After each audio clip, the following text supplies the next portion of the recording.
Assalamualaikum warahmatullahi wabarakatuh guys. Balik lagi sama saya nih guys, Muhammad Adam Firdaus, channel edukasi seputar perkebunan. Oke, gak usah lama-lama guys, langsung saja berikut budidaya kopi sesuai dengan SOP dan JEP perkebunan kopi. 1. Pembibitan kopi. Untuk pembibitan kopi, pertama kita petik cerinya dulu guys. Dalam pemetikan gelondong atau ceri ada hal-hal penting yang harus dipenuhi guys. Yaitu pertama, petik ceri yang sudah merah, mengkilap. Yang kedua, memetik ceri. Tidak boleh ikut dengan tangkainya, agar ceri dapat kembali berbuah dengan cepat. Perhatikan pemetikan ceri yang saya lakukan guys. Merah mengkilap gatun guys. WKWKWKKW.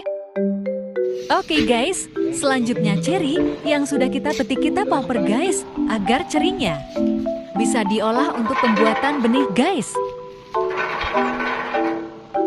Palpernya gunakan manual ya guys, atau tangan, agar gabah basahnya tidak pecah guys.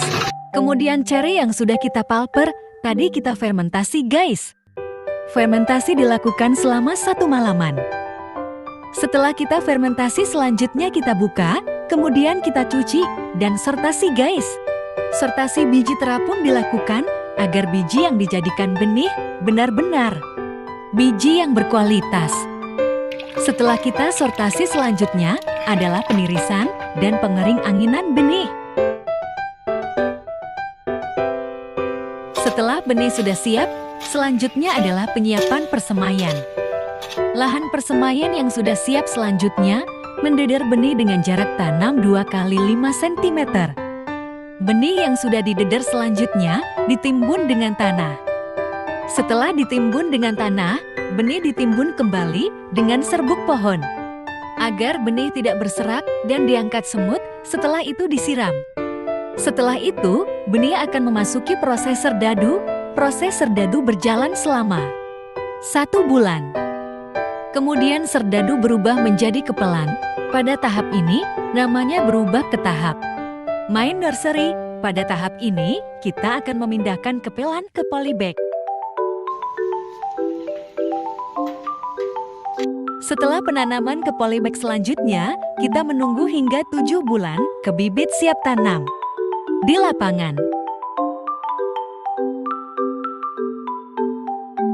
Sebelum penanaman selanjutnya, kita mengambil bibit yang sudah siap tanam.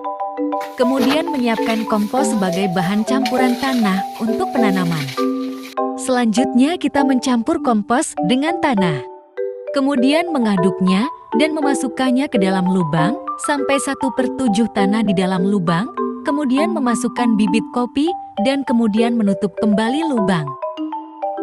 Selanjutnya, kita masuk ke dalam pemeliharaan tanaman kopi yang sudah berproduksi. Yang pertama, pengendalian gulma.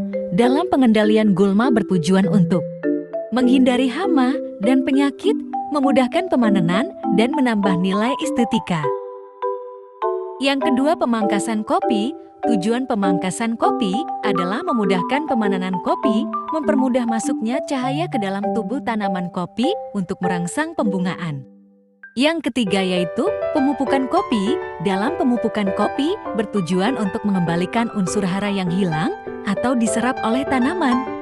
Teknik pemupukan di P2P ada 2 yaitu membuat lubang rorak dan menabur di piringan kopi.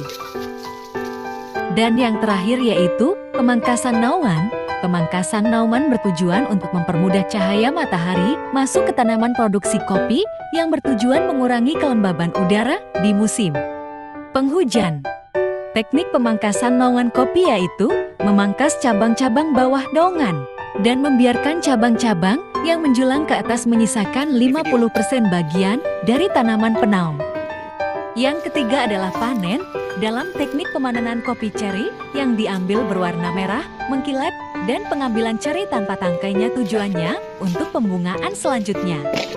Dan yang terakhir, pasca panen kopi.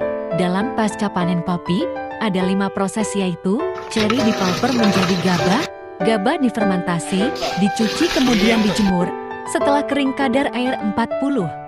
Kemudian diuler, setelah itu namanya berubah menjadi grain bean, setelah itu grain bean dijemur, kemudian setelah kering, kadar air 14%, lalu di roasting, kemudian green bean berubah nama menjadi roast bean, kemudian roast bean di grinder menjadi bubuk kopi atau powder.